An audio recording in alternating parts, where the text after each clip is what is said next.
Welcome back to Listen and Create. Today we have a couple of guests with us, and I do want to make a quick note before we introduce them. We have some background noise today, so I apologize for any roof noises that you may hear. Try to ignore them. We'll try to edit them out as much as possible. Go ahead and introduce yourself. I'm Paul Remus. I'm VP of Business Development here at InTime Tech. Mark Gerasimus, I'm Operations and Finance Manager at InTime Tech. I love Mark, your last name. So very difficult. It's a good one. Yeah. Jeet Kumar, co-founder and CEO, and working on this podcast with Tasha. And this is probably 7 or 8. Something like that. Yeah. So we're going to keep doing it. Yeah. Okay. And of course, I'm Tasha. And today we are talking about leaders operating in two different domains. The domain of producing results while also taking care and loving and growing people. So we brought these two people in because they have a lot of experience in different industries, both producing results and taking care of people. So I'm going to kick it over to you, Jeet, and what questions do you have for them? Yeah, definitely, Tasha. So I was sharing before we started the podcast, Paul and I were talking about that we know each other for the last 16, 17 years by now.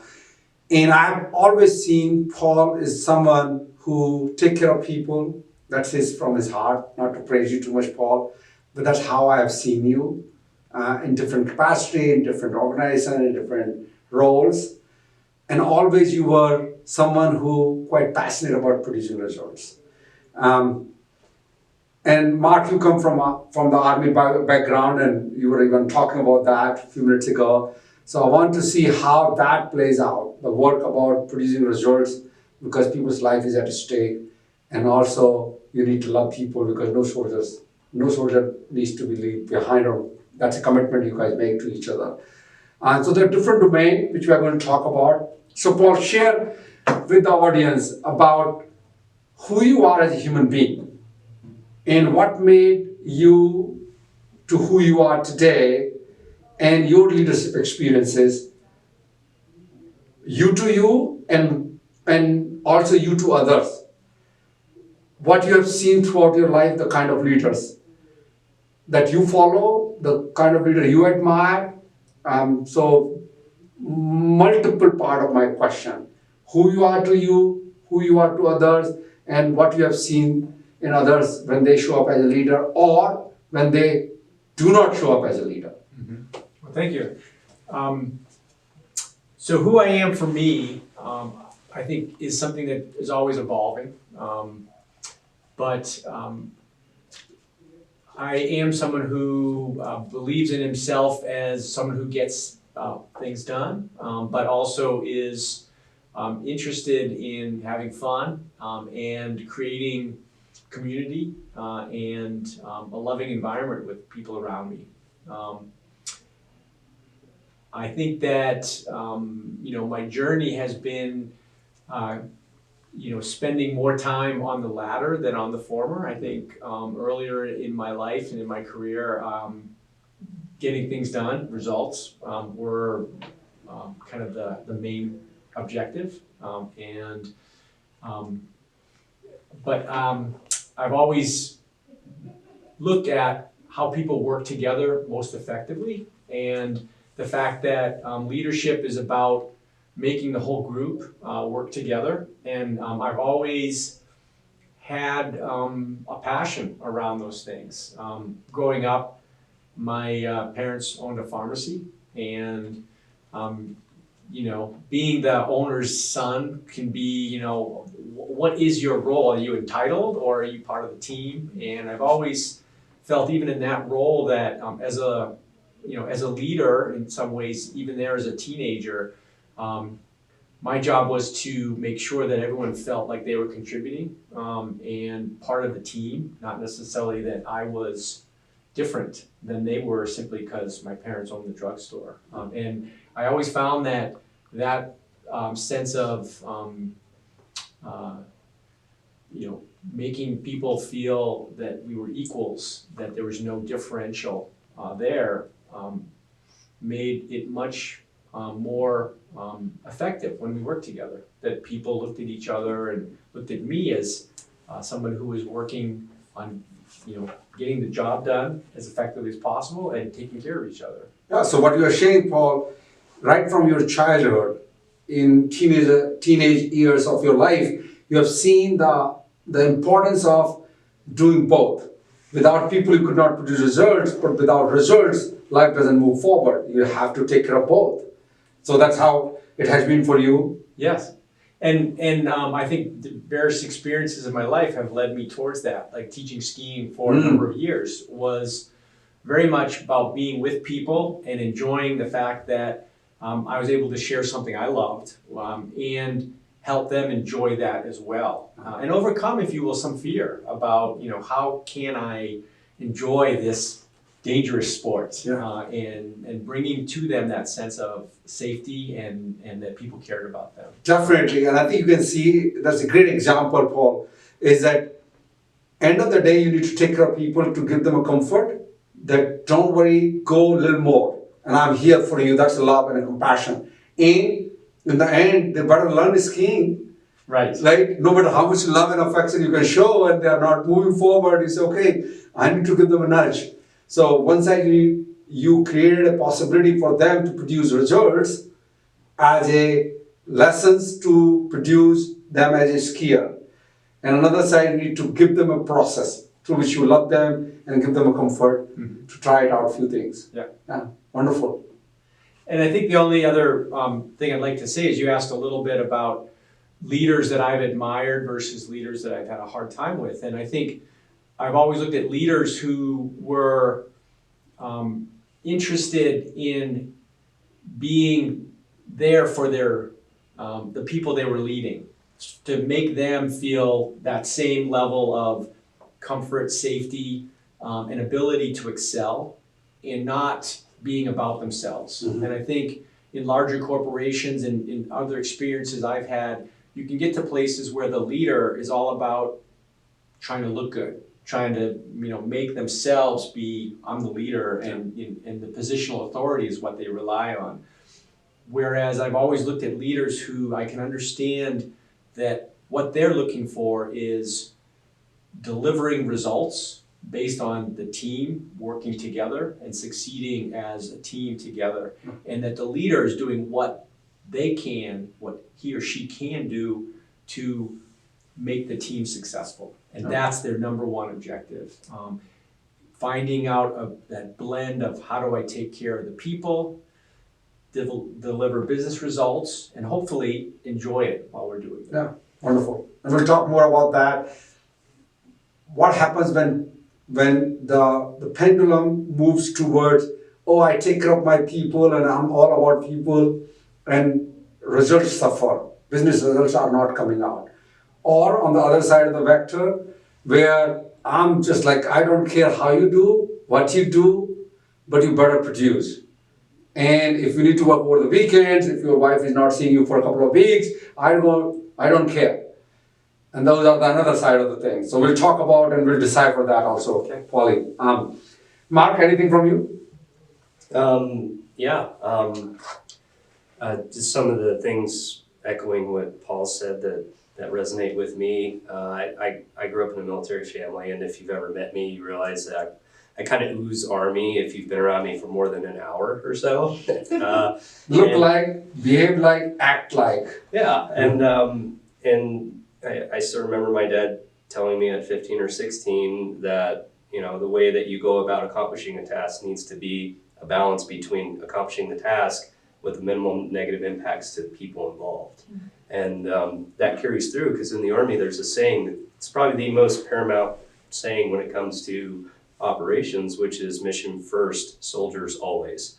And it's an environment where achieving the mission is critical, but you're still not necessarily considered successful unless you've done it in harmony with the welfare of your soldiers.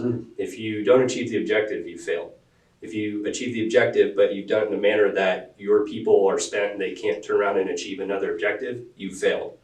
And so there's this balance between the two that has to exist. And transitioning from the military to the civilian world, it generally becomes, well, you have to achieve the objective, and if you can keep everyone in a good state of mind or healthy and happy, then great. If not, no big deal. until I come to In Time Tech and I found that there's that balance again. I got that, and I appreciate that, Mark. So I want to share one example out of my life where that equation was out of balance, right? Where I'm going to share one example, and then probably we should look at it out of our lives. I've seen at times manager, even in HP for sure, but at In Time Tech, I've seen a couple of times in the past where a manager who was always talking about people and I like working with them, I want to spend time together, right? More of a people focused conversation. And people love them. Why? Because now I can go for lunch or dinner, I can spend time together, he's so good, he's taking care of me, all that stuff. Now, what I saw around that human being was that people like that person for some time, for some period of time, and eventually the people who he was taking care, I call them like a people pleaser in that category. That person has a hard time to lead those people because the results were not coming out. For an entire year, if you do not deliver a project on time, if you do not grow the market which you are responsible for, people are going to question your validity as a manager, validity as a leader. Also, they are going to question about, are you the right fit for that role? Right? You do not produce results, you forget about leadership. Right? So I want to share that experience. I don't want to use anyone's name here, but HP, quite a few people I've seen those in that category. But also at In Time Tech, I've seen a couple of people on the India side, and I took a lot of time to work with them to make sure they understand. Because and another thing which I want to share about that, when we used to do the ranking, everyone is the rated 5 for them. Everyone is good. I said, what? How can you have everyone at the same level? No, he's doing this, she's doing this, and my guys are the best guys, and they are doing everything, and I need to take care of them. It was that manager got a pretty straightforward, crisp, concise, clear, candid conversation from me that's not how you are going to lead these people. So I want to share that example out of my life. Any example from you, Mark, from your army background where you saw there was a mission was there and someone was that weak, not quote unquote weak as a weak, but taking care of the people and then the whole mission suffered because that person was too much had a tendency towards people more so than to the job in hand. I have one in mind in particular. I was in a leadership position and I had 3 or 4 different units under me, and one of those units was led by a young lieutenant. He was maybe 23, 24, and he was competent. He could do the job well, but if there was any sort of expense to his people, like if it was going to keep them out over a certain period of time, or if it was an area where they previously had some difficulty, I would get a lot of pushback. And what it showed me was that he wasn't willing to come in a balance between getting the job done and taking care of his people. What the impact that had on the rest of us is that I wouldn't trust him with the most important tasks. And I had a lot of oversight, so it ended up absorbing a lot of my time, and that restricted me from putting that kind of time and energy into the other leaders in the other units. And by the way, those other units ended up absorbing a lot more of the difficult tasks because of it. So from a workability perspective, it just really slowed down our ability to complete those tasks, and it limited what we could accomplish. So the whole team was dragged down, right? It slowed down the entire aspect of the game which you were playing as a unit. Like you want to take care of people, you want to save people, but people's life was even at stake because someone was not doing the job. Exactly. Right? Paul, any example from out of your life? Well, I would say that, a lot of times when you're working on really complex projects, you're dependent on other teams to get their work done. And what, examples I would say that kind of fit into that role were you would see as a leader, someone who wasn't willing to let you know when things were going wrong or when things were not on schedule and on time. And so a lot of, and part of that was trust, but part of that was also on the leadership side, was somebody who was in a leadership position felt that they could express when their team was not meeting the objectives. From that standpoint, what we always were as a leader, as fellow leaders, we were always trying to help people understand that, expressing bad news as quickly as possible is the right way to go, because then the rest of the team can help. Whereas if you don't express that bad news till everything's due, then it's too late. Yeah. And so that was part of the work we did to help, if you will, those people who had a hard time with some of these leadership activities, especially around being able to express when things aren't going well. Gotcha. What was the root cause underneath that? Yes. We probably didn't discuss Yes. that as much. So let's talk about that, Yeah. perhaps, and I want to go to Tasha also, the other side of where people are too much on result focus and not take care of the people. My experience has been, there are a couple of things going on with those individuals. One, perhaps, there is an unfulfilled acknowledgement and love they have not received from people. And perhaps they want to please people, to take care of them, not because they really truly want to take care of them, but they just want them to take care so that they can really love that leader.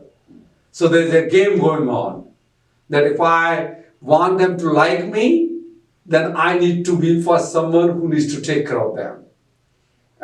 So there is a need. That's number one. Second, I've seen in that category people who lack capabilities. Truly. They are not, trust is a part of the two, integrity and competency. They genuinely are not equipped fully to take care of the job at hand. The results which they need to produce for a given task, they are not, either they are missing skills or tools or combination of both. So they tend to compensate that one by loving people. That if I take care of the people, then I can hide my incapabilities. While they need to work on their capabilities, because people follow people only because they see something in them. Right, so Pauline, anything on that regard? Those are my insights about when people try to please people or love people, the game going on.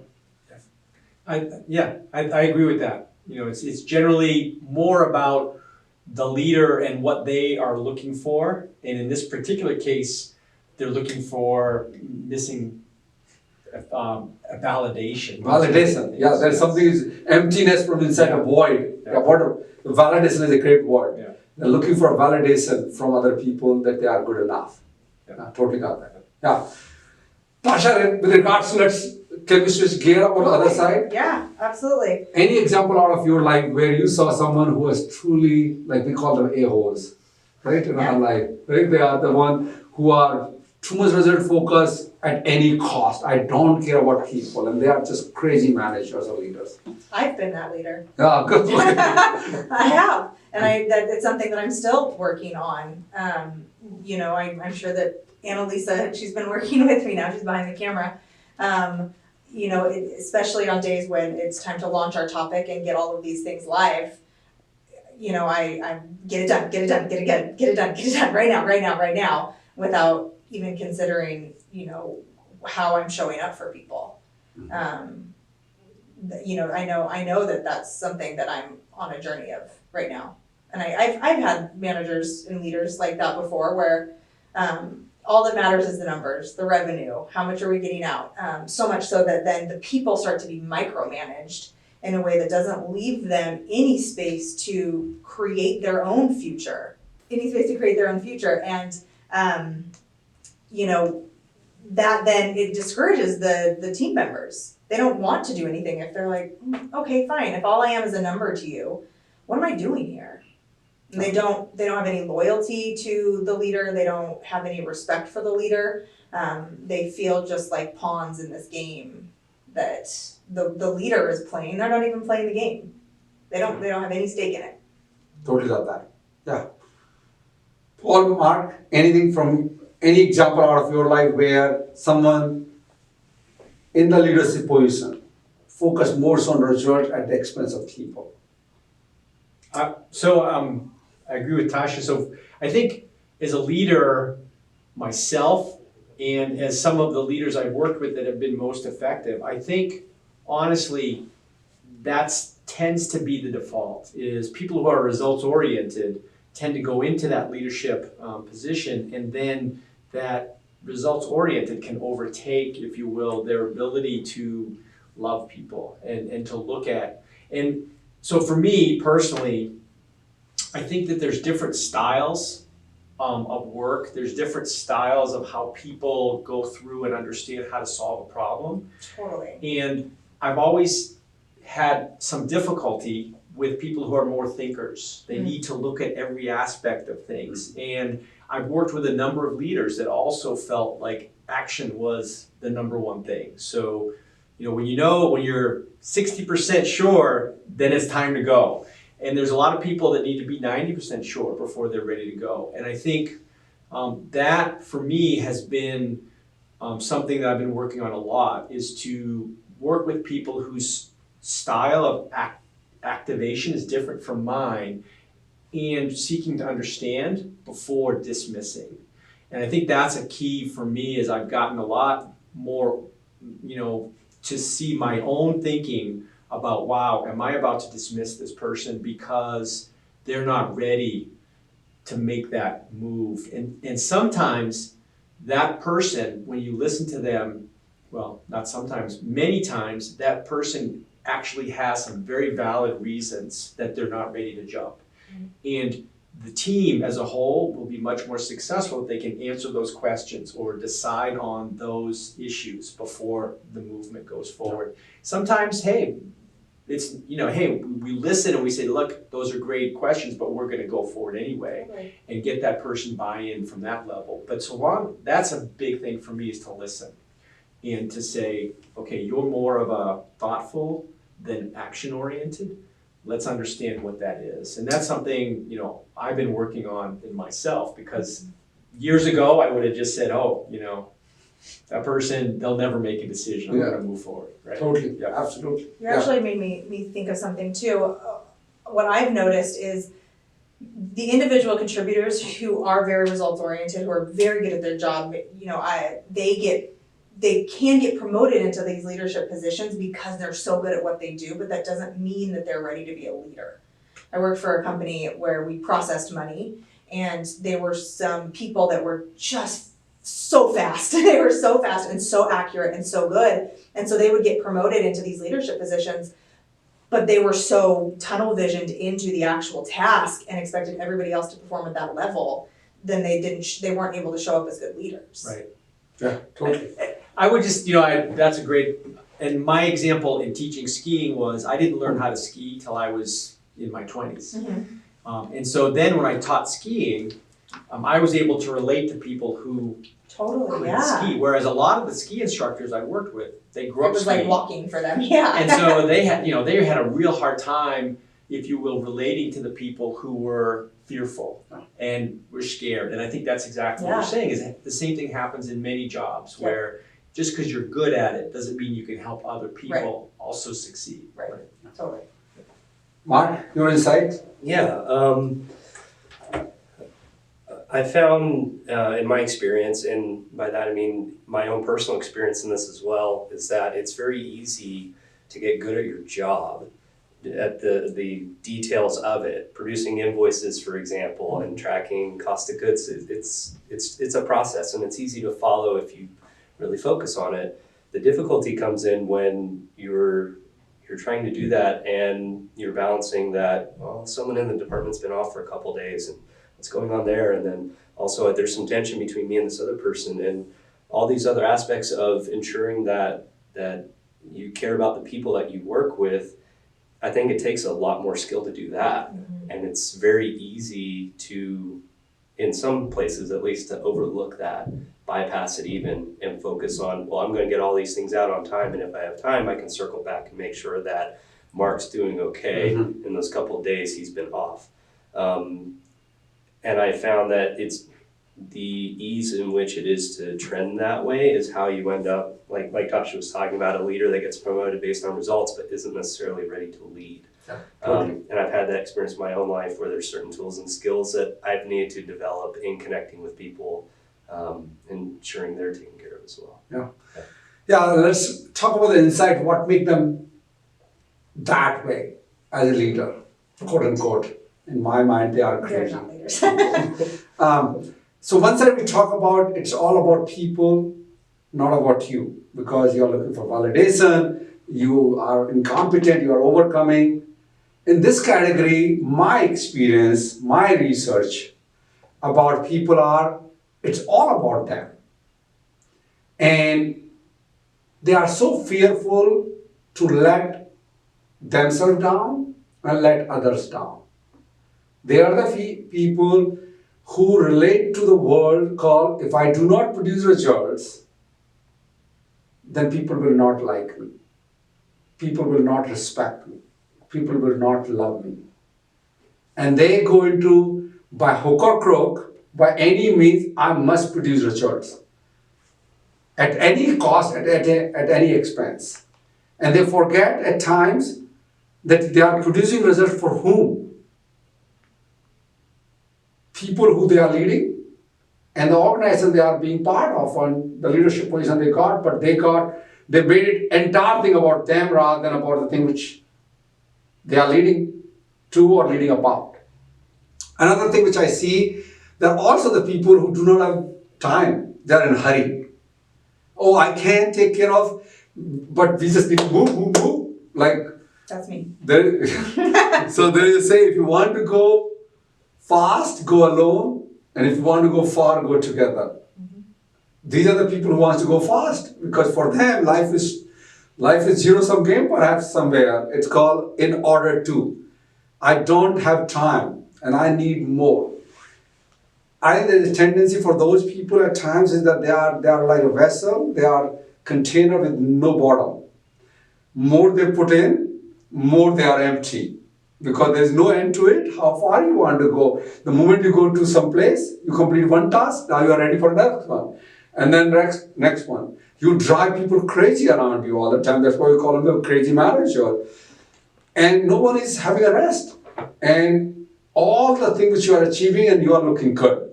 It's about me. Me, mine. And all that stuff which goes around that. So when I look at those kind of people, I have a conversation with them and say, look buddy, I got it. I don't need your results. I want you to love people. And they say, what do you mean to love people? I said, no. You mess it up. Don't produce anything. But can you practice for 6 months to love people? And it's such an alien conversation at times for them because they don't understand that the only way world related to them was that the thing which I produced. And I told them, I love you for who you are. I don't care what you do. So let's distinguish between these two. Who you are and what you do. What you do, have fun. But who you are, just love people. So I want to share. He's not kidding. I've had that conversation. That is almost word for word conversations that you and I have had. Yes. Totally. Just love people and just go and do what needs to be done for people rather than worrying about the result which you produce. And for Tasha, when she came on board, she would say, what are you talking, Jeet? How would you love people if I don't produce results? Yeah, what am I here for then? Yeah, what do I do? Right? Yeah, so any other thing you can see after on both sides? It's all about others, validate me. It's all about me, I don't care. And there are ramifications and there are consequences on either one of the side. At an army level and military where people's life is at stake, where one of those either mission will fail or you are going to not care for soldiers to go for another mission. Or in our corporate world where we look at people are just, they move from project to project, by the way, but they never move forward. They can go up to a certain level, two-level manager, but they never achieve the greatness which they are designed for. Would you agree with that, Paul? Absolutely, yes. And I would say that for me personally, it's always a balance, and you know, like anything in balance, you have to continue to adjust, Yeah. right? And I think Jeet and I have had a conversation where, you know, he's like, you know, Paul, when you're in this mode, you really affect the people around you in a negative way. And it's not something where, hey, I do it all the time, but I definitely get into that mode where, hey, I'm busy. Yeah. I gotta get stuff done. And then that becomes more important than the people around me. And I think, you know, you would point that out to me as it was happening and say, look, what's going on right now? You realize what effect you're having on the people around you. And that's made me more mindful of that. And so, again, it's like, when I get into that mode, I just try to be aware of it. And when someone comes and wants to talk to me, I think in my mind, where am I right now? And what's more important? And then if actually what I'm doing is more important, and sometimes it is, I ask for a few minutes. Absolutely. Seen that. And sometimes it's not that important, and I'll just say, okay, let's go talk. Right? And but it is always you know, something that always takes. It's not like you ever achieve that. You're always working towards that balance. Yeah, totally. You're thinking about, I love how you said, you know, that you stop and think like, okay, how am I showing up for this person right now? Can I show up for them, or do I have to get this task done in order for me to show up for them? Right. Being present that you are present now, Yeah. right? And so that's one of the quadrant of this 4. We talk about crazy manager to people pleaser, to another one where people don't even care for people, not produce, or also they don't care for business results. They're just like oblivion, right? Oblivious, yeah. Oblivious completely. And I think as a leader, I identify them very quickly and make a request. Are you going to do something about that or not? And when I do not see any results quickly in one of those directions, you have no choice but to let them go. You know, those people are wasting time, their time, your time, the people's time, and the whole culture get really spoiled. It becomes termite in the basement in your foundation, right? So you need to let them go and let them find out the places where they want to have fun. They are the people who just want to have fun without making any contribution to neither to business, nor to the people. And why do you want to have them around, right? So, and then our goal is to move people towards the quadrant where you take care of people and you produce results. And that's the leadership.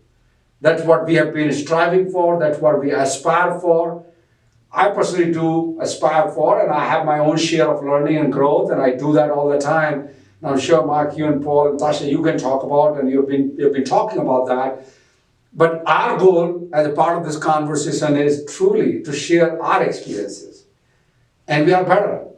But once you reach to that place called I take care of people and I produce consistent results, oh my freaking Lord, that's where the world shift.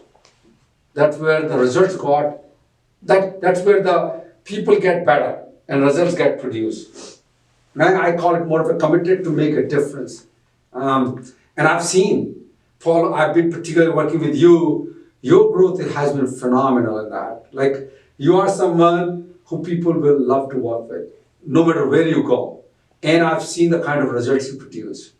And that's very inspiring. When you see and you find someone in that category, it's very inspiring. Mark, I know you have been getting into that mode now, right? And you have done that one in an army and a military background, but in a corporate world, you are getting a platform where you can practice that. It's a new environment. Yeah, isn't it? But very freeing. Oh yeah. Where you can do that. And Tasha, I'm acknowledging your willingness to listen to, right? And since you have given me that responsibility of as a leader, I'm sharing with other leaders who will either watch this one or listen to or read. We're going to write an article. Generally, I'm asking you to start doing the auditing. Audit your people. In fact, before you audit people, audit yourself. Yes. Where are you? Are you a people pleaser or are you crazy? It's all about you and want to produce result at any cost. Are you in a hurry? Where are you going? Why are you going? Or do you need people's validation? Why do you need people's validation? All that internal conversation called auditing yourself. And then work with people around you. Look around. Which category, which quadrant people belong to who you are leading. And then see what you can do. If people are belong to the category where people just always about result at any cost, ask them, create a structure, hold them accountable to love people. And the people who are pleasing people all the time and not caring and producing result, create a structure where they can produce result. In fact, most of the time I take them away from the leadership role for some time and say, you show me, can you produce result first? Develop capabilities. Produce something for yourself that will give you confidence to lead other people. That's actually really interesting that you say that, and I know that we're getting Yes. close to wrapping up, but the people pleasers need to not lead people anymore. They need to work on tasks and results and grow in that area. And then the crazy managers, they almost need to delegate all of their tasks, get rid of all their tasks, and just focus on the people. Just sit with their people and talk to their people and listen to their people a little bit more. That's it. Wonderful, Tasha. I think that's probably a wrap. Yeah. All right. Awesome. Anything else, Mark, if you'd like to share? Not if we're rapping. Anything? Anything for that order? Yeah, sure. Please, Mark. It's your podcast. You shared something that really struck me, Yeah. and it brought home that concept of if you're taking care of your people to look good, or are you taking care of your people because you love them unconditionally and you're there to take care of them. That really hits home for me because I've had a lot of experiences in that, either leading people or being led in situations where there's a clear distinction between the two. And if you're taking care of us to look good, it's going to erode your base very quickly. We even have a saying in the Army. It's it might even be Sun Tzu, Art of War. It's the more you sweat in peace, the less you bleed in war. And so you start to make decisions like, oh, it's Friday and we should really be getting off early, but I'm going to take everyone for a 12-mile road march because there will be a time where it's in the middle of the night and we need to get somewhere before the sun comes up, or there's going to be some bad things that happen. And am I making the decision right now because I want them all to love me and say, oh, Captain G is great because he lets off early, or are we going to go and suffer and sweat so that we perform when it's time to perform? Wow. So Yeah. there's a really important distinction there, and I think it drives so many decisions. On the surface, it can look, he's a great leader and takes care of people, but the question underneath is why. And I think you really hit the nail on the head with that. So I appreciate wanted to it. share that. Yeah, Thank you. Okay. Anything else, Tasha? Mm-mm. No. Paul, Mark, greatly appreciate you coming on to the podcast Thanks for and inviting giving us. some insights and making contribution. The world will become better. And it's going to be a better place to live because of your contribution today. I know a lot of people got a lot of value out of this conversation. All right. Thank you, guys. Thank you. Thank you. Thanks, guys. Thank you, guys.